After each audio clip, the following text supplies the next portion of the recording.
My mother convinced my boyfriend to marry my sister. That's how the story begins. Not with heartbreak, but with strategy. Not with weakness, but with someone deciding that my life, my love, my future, were all negotiable if they benefited the golden child. Linda never framed it as betrayal.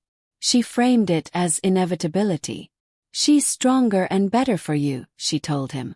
As if I were merely a placeholder until Scarlett walked into the room. But when they saw my husband, their faces turned pale. And the story truly began. We walked into the Seattle rooftop party like any other group of polite strangers. The city lights shimmered against the water, champagne glasses clinked. A string quartet played songs no one recognized but pretended to enjoy. My parents were smiling, rehearsed, camera ready. Scarlett floated in behind them, styled in effortless perfection, wearing what she called a casual designer dress that cost 3 paychecks. And then they saw him. My husband. The man they believed they'd successfully taken from me, rewired, repackaged, and redirected towards Scarlett. Their faces didn't show shock. Not immediately. They showed calculation. A rapid-fire mental equation of what went wrong. How did she get him back? What does this mean for us? I didn't say a word. I just held Ethan's hand, felt his thumb brush against mine, and watched the panic flicker behind artificial smiles. To understand how we arrived at that moment, you'd have to know where we all came from. A house with white pillars, perfect landscaping, imported stone, and manicured hedges that announced their value before we ever opened the door. Inside, everything was staged. Not decorated, staged. Each room curated to impress imaginary visitors, every bookshelf filled with books no one read. Linda, our mother, wasn't a homemaker. She was a curator of illusions. Her talent wasn't nurturing but presentation. She built her life like a museum with one featured exhibit. Scarlett. Scarlett never had to ask for attention.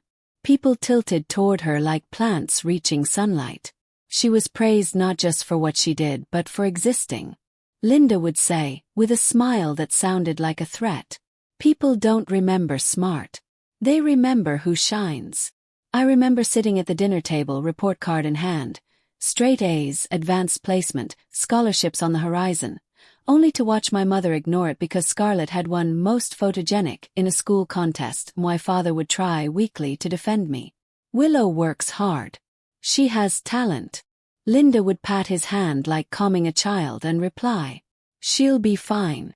The world needs quiet people too." Quiet became my identity. Invisible became my function. I didn't fight for attention. I escaped it. I found sanctuary in lines of code, in logic that rewarded effort instead of charm. The clacking of keys became the sound of a world where I mattered. Then, in junior year, I met Ethan. Not with fireworks, but with relief. Like sunlight after a 6-month winter, he saw me. Not the quiet one, not the shadow of Scarlett. We met over a malfunctioning campus app he couldn't figure out.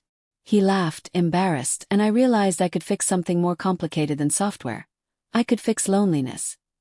And when he laughed with me, not at me, it felt like the world finally widened.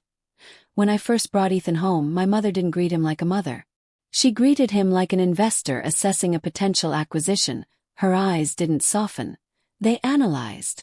Her smile didn't welcome. It calculated. I should have known then what she was planning, what she was capable of designing. But I didn't, because in that moment all I could see was hope. But when they saw my husband, their faces turned pale, and the story truly began. Because everything they thought they controlled, Scarlett, Ethan, and me, was about to unravel, piece by piece. The shift didn't happen overnight. Never does. Betrayal rarely enters loudly. It seeps in, drip by drip, slowly enough that you question your instincts before you question the behavior. First, it was simple things. Harmless things. Things that made me feel silly for caring. Ethan started showing up late to dates, always with vague excuses. Ran into traffic. Got caught up. Had to stop somewhere first. The kind of explanations that sounded reasonable until they kept repeating, unchanged, like a script he barely bothered to edit. He'd sit across from me at dinner, smiling, trying. But there was a subtle distance, like someone leaning away without moving. The part that stung wasn't the lateness. It was the look in his eyes when I asked where he'd been. Not guilt. Not remorse. Just calculation, deciding how much truth I could handle. Then there was the phone. He never used to care if it lay face up on the table, notifications buzzing openly. But suddenly, he'd flip it face down the moment it pinged. Not angry. Not defensive. Just secretive. And when I teased, half joking, "What, you joining the CIA?" he'd laugh too quickly and reply, "You're funny," before redirecting the conversation altogether. These weren't red flags, they were yellow. The kind that make you tilt your head but not walk away. The first real alarm bell came weeks later. We were eating takeout, lemon chicken from the Chinese place near campus. I made a joke about how he always ordered it, and he said, absent-mindedly, "Your mom makes it better." He froze the second the words left his mouth. Like he hadn't meant to say them. That I laughed, confused. "My mom doesn't cook." He blinked. "Oh, yeah. I meant, I must be mixing things up." But the lie sat between us like spoiled food. He had eaten lemon chicken at my house. Cooked by someone. Just not me. And definitely not him. That he started visiting my parents randomly. "Just to talk," he said. My mother phrased it casually, like a weather update. He dropped by. We caught up. It was nice. The word felt wrong. Like a bandage covering something infected. When I asked Ethan why, he shrugged. "Your mom wanted my advice on something." Advice. As if he was some moral authority. The dread didn't slam into me. It accumulated. One detail after another, filling a bucket I refused to empty. The night I found the gas station receipt, everything snapped into clarity. It was tucked into his jacket pocket, dated the same night he swore he was working late. But the address. It was miles from campus. A straight shot toward my parents' house. Not a coincidence.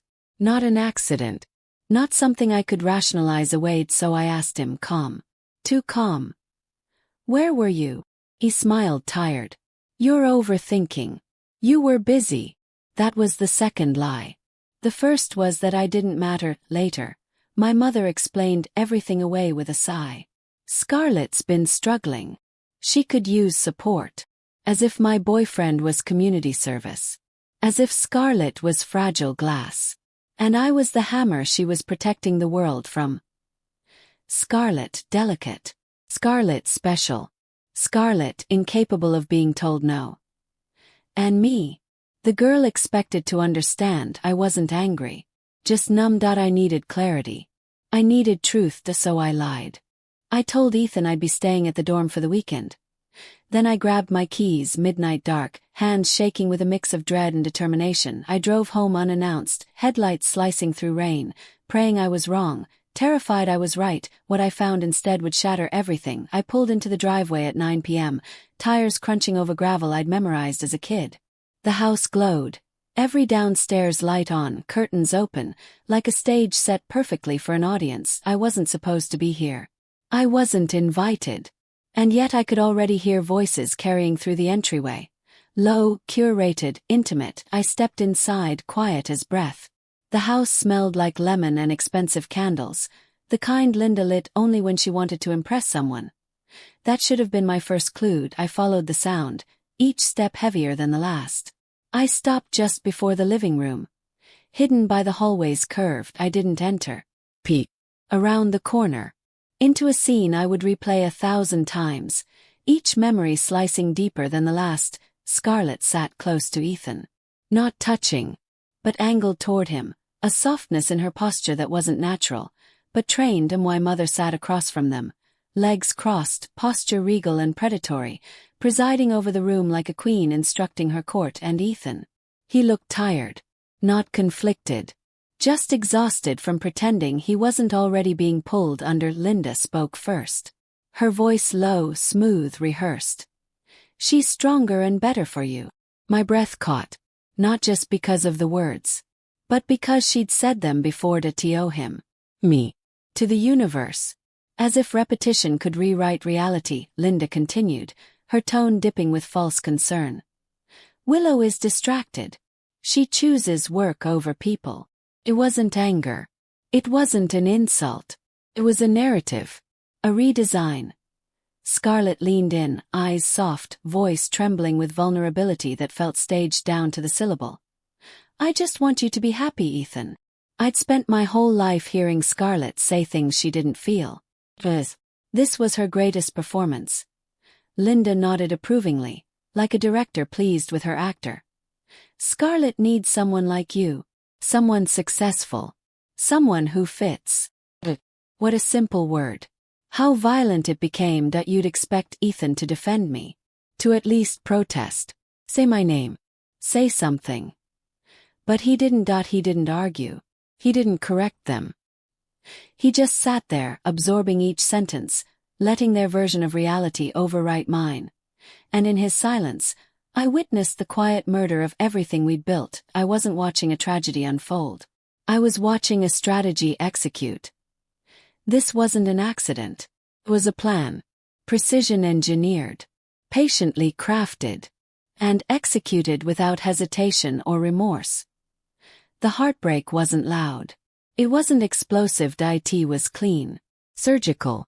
A quiet severing of the life I thought I had that I don't remember walking out. I don't remember closing the door.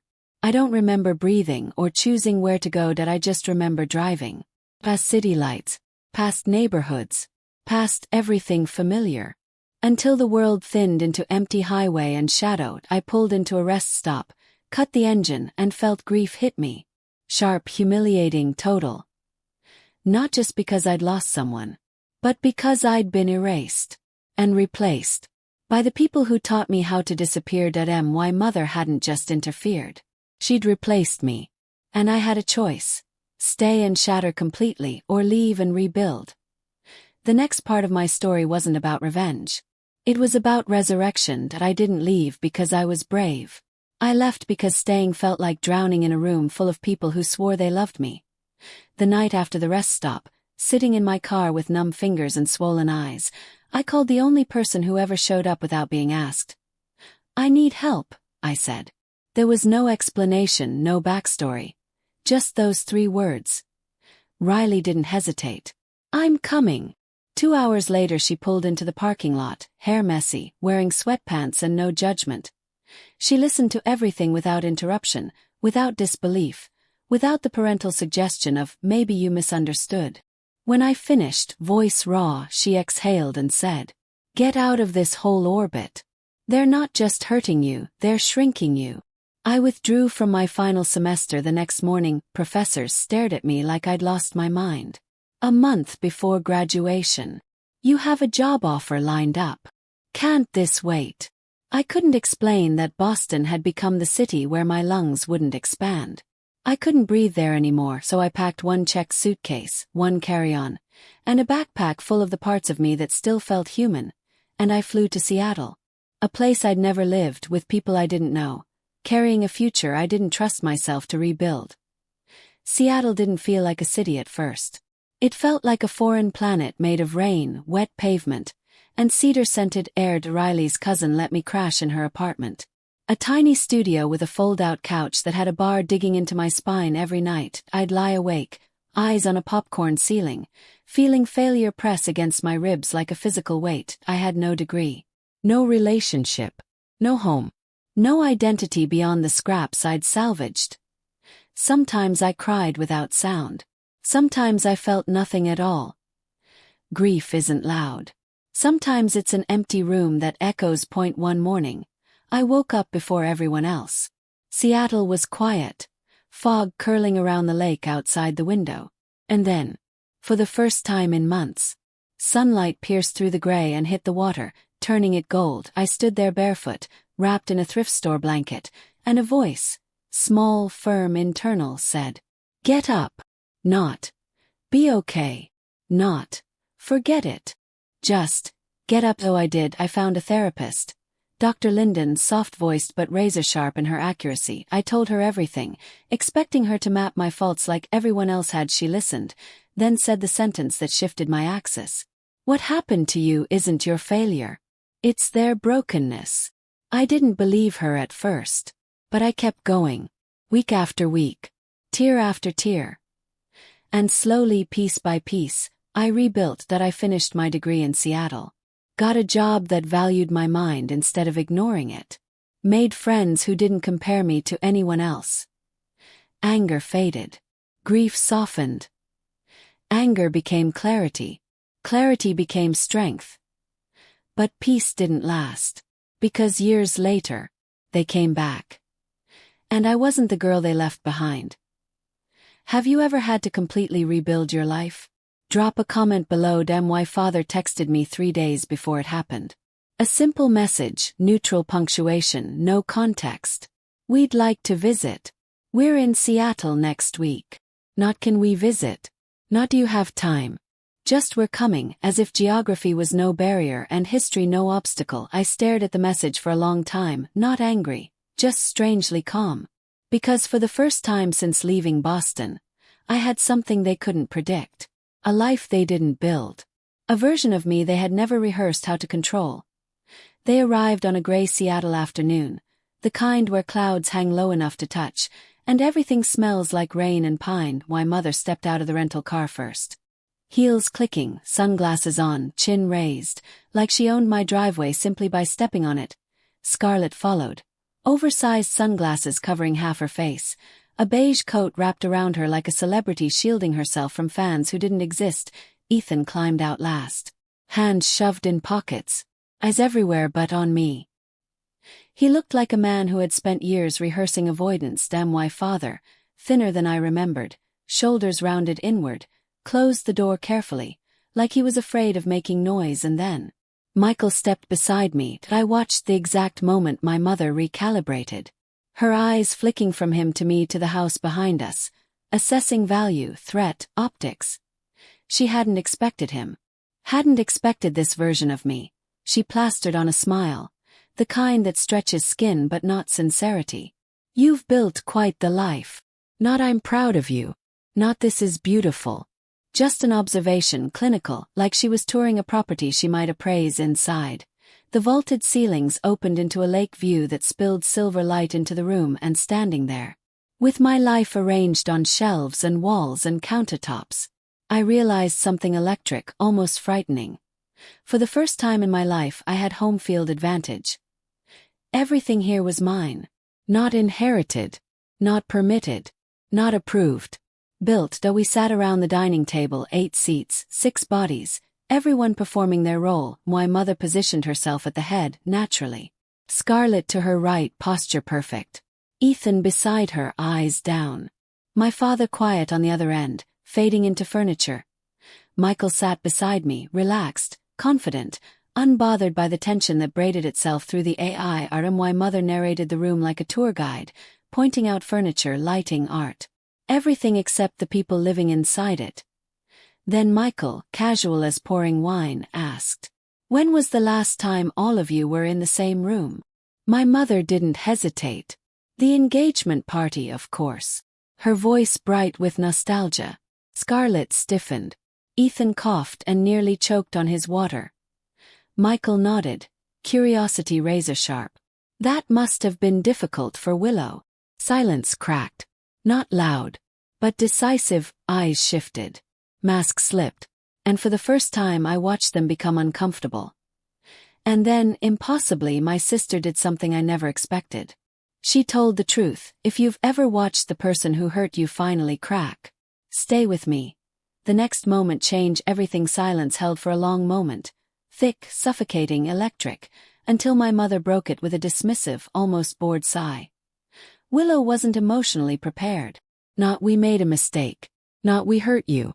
Just condescension wrapped in pseudo-psychology. I felt my jaw clench. But before I could speak, a voice cut through the room like glass splitting. "Mom, stop." Scarlett. Everyone turned. She wasn't crying. She wasn't fragile. She was shaking, with anger, with shame, with exhaustion. Mother straightened. "Scarlett, this isn't. You need to hear this." Scarlett's voice didn't rise in volume, but authority snapped into it. I'd never seen her speak like that before. She looked at me. Not theatrical, not performative, just painfully human. "Willow deserves the truth. She faced Ethan, hands twisting in her lap. Mom called you. Over and over. She told you Willow wasn't committed. That her career would always come first. My mother scoffed. Ambition isn't bad. Scarlett cut her off again. She said Willow would never prioritize you. That you needed someone gentler. Ethan stared at the table, jaw tight. He didn't deny it. He didn't blink. Scarlett swallowed. Then she told him Willow was talking to someone else. My heart stuttered. Ethan's chest lifted, fell. He whispered, hollow. I believed her. Mother waved a dismissive hand. A harmless exaggeration. Scarlett slammed her palm on the table. You lied. You made things up because you didn't want Willow to leave you behind. The room shook, not physically. Emotionally. Scarlett's voice broke. She even drafted messages. On Willow's old device. Pretending to be her. To make Ethan angry. My stomach dropped. Michael's hand slid under the table, warm against my knee. Steady, grounding, real. My mother's face flickered. But she didn't deny it. Scarlett looked at me, eyes wet. I was stupid. I believed her. I thought she was helping me. Helping you. Helping everyone. She covered her mouth. I didn't know she was destroying you. Ethan lifted his face, finally meeting my eyes for the first time all night. I trusted the wrong people. Pause, small but loaded.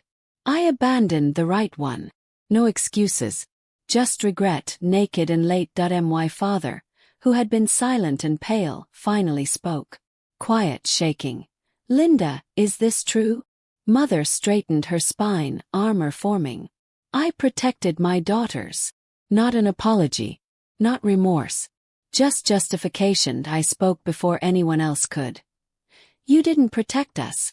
You protected your image. Her eyes flashed, but I didn't stop. You needed Scarlett to shine. You needed me small enough not to cast a shadow. Scarlett cried softly. Ethan stared at his hands. I didn't cry, Scarlett whispered. There's more. I held my breath. She pushed her contacts to ignore your applications. Told them you'd be difficult. Said you were too independent, not team-oriented. My father leaned back, horrified. Linda, how could you? Mother's voice was cold. I leveraged my network. That's what professionals do. Michael leaned forward, voice calm but sharp enough to cut. What you did was abuse. Emotional manipulation that sabotaged her relationships and career. My mother's face twisted. I won't be lectured in my daughter's home. Michael didn't move. Then you shouldn't have come here. I looked her dead in the eye. No. You won't lecture. You'll listen. The room stilled. You cost me years of my life. Years of confidence. You told me I wasn't worth choosing. And when I finally believed you, I broke. Alone. My voice didn't shake. But I rebuilt. Without you. Better than you ever imagined I could. My father wiped his eyes, exhausted. That's my failure, not yours. He turned to my mother, someone he no longer recognized. This ends. Today. Her lips parted, outrage forming. But I wasn't listening anymore. I had carried their damage long enough. I sat back in my chair, breath steady, and said the words that changed everything. Have you ever had to stand up to your family? What gave you the strength? Tell me in the comments. Someone else might need to hear it. The room was still, charged with the echoes of everything that had just happened. Michael leaned back, voice steady, almost gentle. I represent the life they couldn't control. Scarlett sobbed quietly, Ethan's gaze fixed on the floor, and my mother's eyes narrowed as she grabbed her purse. We're leaving, she said, voice sharp, rehearsed. My father rose slowly. His voice firm but soft. I'm staying. Shock flickered across my mother's face. She lingered for a heartbeat too long, realizing the control she had counted on had slipped, and then she walked out. Heels clicking in finality. Scarlett whispered, trembling. I want to make things right. If you'll let me. Ethan lifted his eyes, finally meeting mine. I'm sorry. See it now. Michael sees you. I see you. The house felt quiet after they left. Michael checked in, his hand on my shoulder. You okay? And for the first time in years, I really was damn why father stayed for a week, filling our days with lake walks and conversations I had been denied for decades. He spoke honestly about regrets, about not making waves, about not protecting me when it mattered most. Those walks became a bridge, a fragile but genuine connection before he passed months later, leaving me with memories rather than bitterness. Scarlett transformed too. She left Ethan, found her own apartment, and started a job that wasn't dictated by motherly approval. Slowly, she stepped out from the shadow of manipulation. We were all rewriting old stories, finding autonomy in pieces that had been denied. Mother remained distant, watching from the perimeter, but no longer capable of wounding. She had lost the ability to control, and I had gained the strength to live uninterrupted. I realized then that I hadn't won because they lost. I won because I healed. My mother's schemes didn't break me. They revealed me that I rebuilt a life on my terms. A house filled with laughter, light, and quiet victories.